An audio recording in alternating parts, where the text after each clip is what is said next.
সুপ্রিয় শিক্ষার্থীরা, স্টাডিকর্নার ইউটিউব চ্যানেলের পক্ষ থেকে সকলকে শুভেচ্ছা ও স্বাগত জানাই। বরাবরের মতো আজকে আমরা তৎপুরুষ সমাস বা অন্যান্য সমাস যেগুলো আমরা আলোচনা করেছি গত ক্লাসে, আজকে তৃতীয় তৎপুরুষ সমাসের আলোচনা রয়েছে। আমরা খুব সহজেই এবং একটু বিভিন্ন যে ভুল ভ্রান্তি প্রচলিত যে ভুল সমাসের, এই ভুলগুলো আমরা নির্ণয় করব এবং এই ভুলগুলো সংশোধন করার মাধ্যমে যে বিশুদ্ধ যে তৎপুরুষ সমাস বা অন্যান্য সমাসের প্রকারগুলো, এগুলো বরাবরের মতো আমাদের আলোচনা চলবে। খুবই সহজ এবং সংক্ষিপ্ত ভাবে তৎপুরুষ সমাসের এই প্রকারটি আলোচনা করা হবে।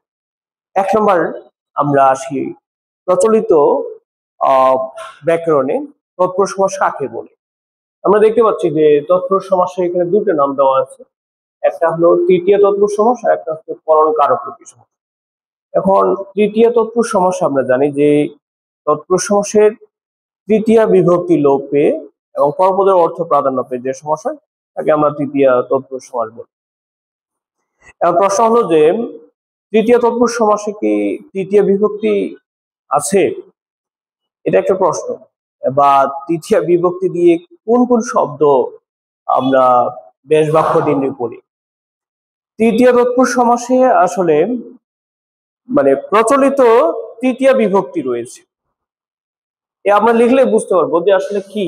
যেমন তৃতীয় তৎপুরুষ সমাসের যদি একটা উদাহরণ দিই, আগে উদাহরণ দিয়ে বোঝার চেষ্টা করি। যেমন মন গড়া একটা শব্দ আছে, এই মন গড়া শব্দটা এক্স্যাক্টলি তৃতীয় তৎপুরুষ সমাসের একটা উদাহরণ। এটা যদি আমরা বেশ বাক্য করি তাহলে কি পাওয়া যাবে? বেশ বাক্য করলে আমরা পাবো মন দিয়ে গড়া, মন দিয়ে গড়া। আচ্ছা, একইভাবে আমরা অন্য আরেকটা উদাহরণ যদি দেখি, যেমন লাঠি পেটা, লাঠি পেটা, তার মানে লাঠি লাঠি দ্বারা পেটানো, অর্থাৎ পেটা, লাঠি দ্বারা পেটা।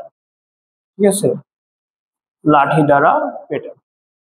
তাহলে দুটি যে আমরা শব্দ বা উদাহরণ দেখলাম, একটা মন গড়া, একটা লাঠি পেটা, দুটি শব্দে আমরা দেখতে পাচ্ছি যে এখানে বেশ বাক্যটা আমরা সাধারণত জানি যে সমাস নির্ণয় করতে হবে সমাসবদ্ধ পদ দিয়ে। তাহলে এখানে মন আছে, একটা গোড়া আছে।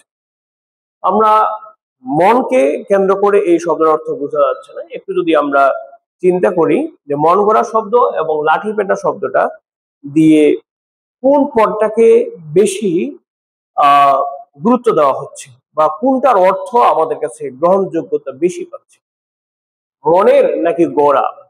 মন গড়া হচ্ছে, ও তো মন গড়া কথা বলে। এরকম অনেক উদাহরণ আমরা অনেক বাক্য ব্যবহার করি যে মন গড়া কথা বলে লাভ নেই।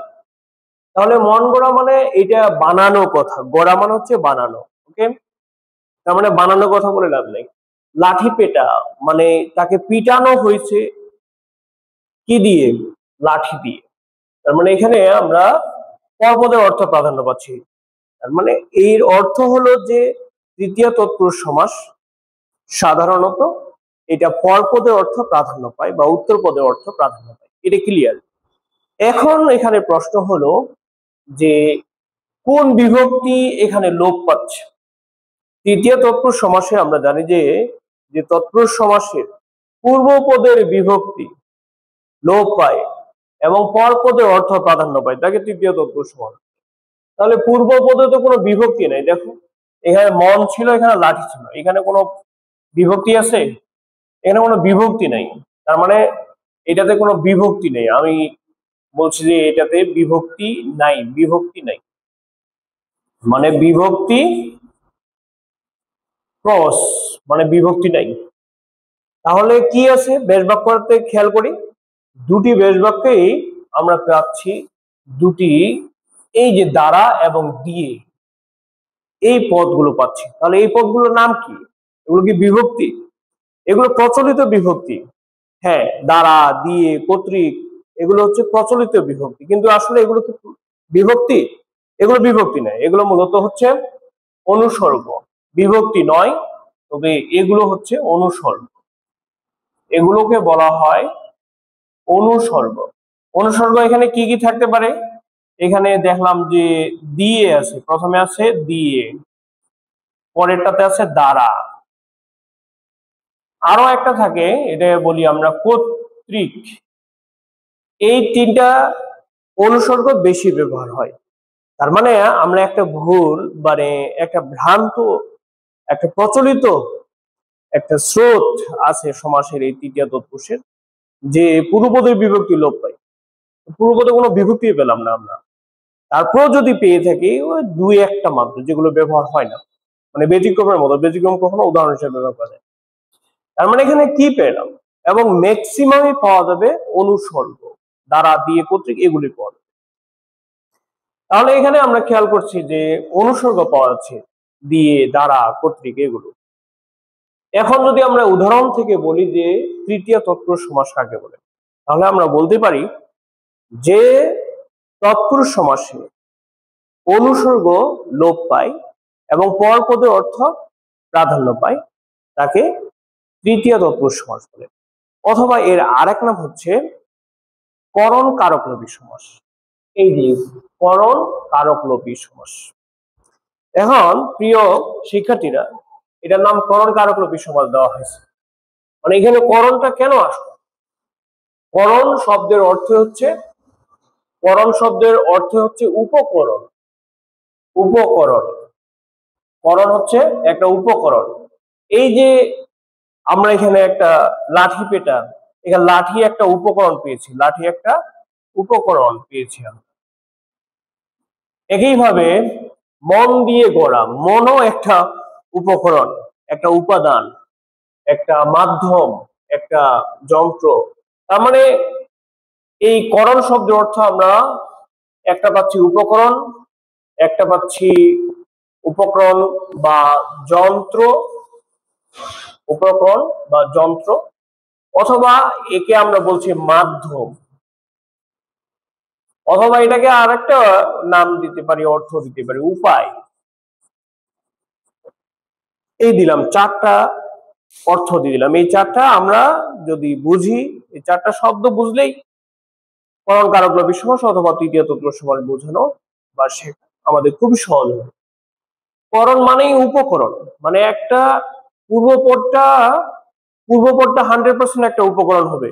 খেয়াল রাখতে হবে পূর্বপদ উপকরণ হবে, অথবা পূর্বপদ একটা যন্ত্র থাকবে, পূর্বপদ একটা যন্ত্র বোঝাবে, অথবা পূর্বপদটা দিয়ে একটা মাধ্যম বোঝাবে, অথবা পূর্বপদ একটা উপায় হিসেবে ব্যবহার হবে।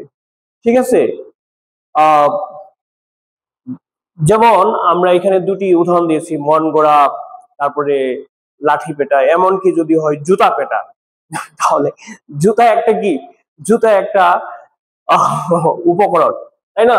ধরুন আমরা বলতে পারি জুতা পেটা, ঠিক আছে, জুতা পেটা।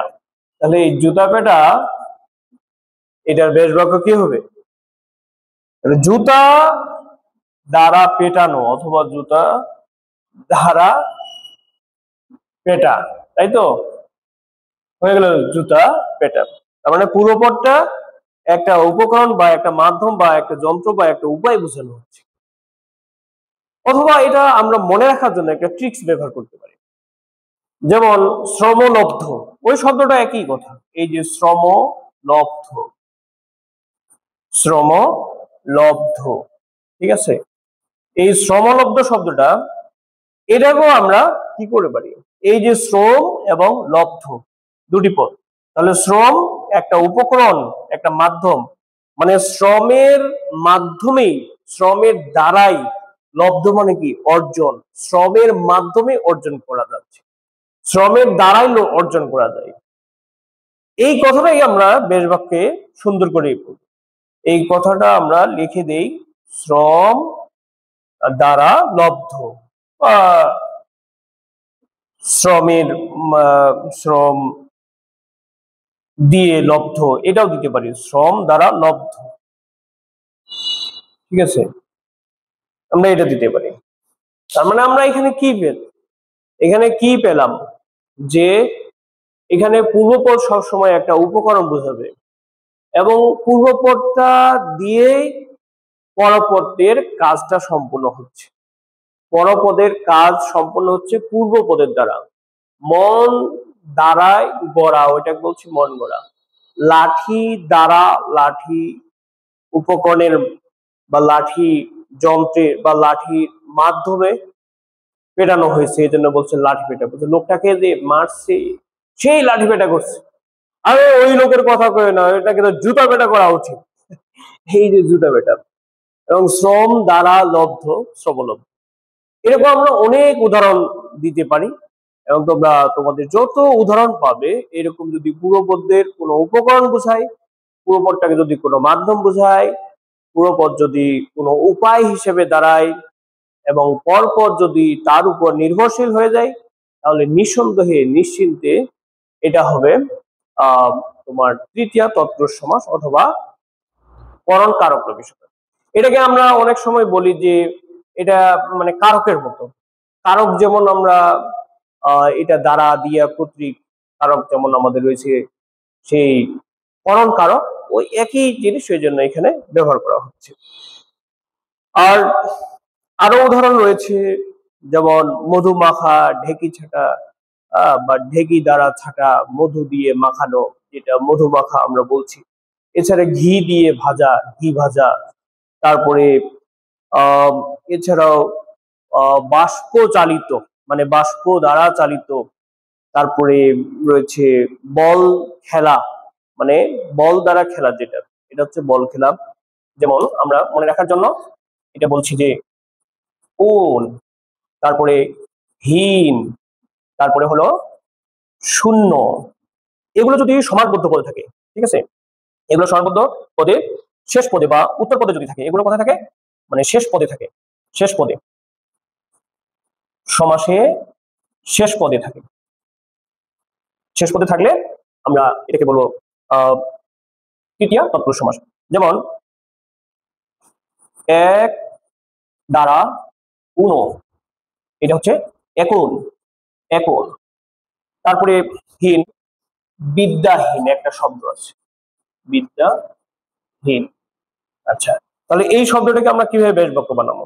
ওই আগের মতোই দ্বারা দিয়ে কর্তৃক এগুলো দিলে হবে। যে কোনো একটা দিলাম, বিদ্যা দ্বারাহীন, তাহলে হচ্ছে বিদ্যাহীন। এবারে শূন্য, শূন্য কি দিব?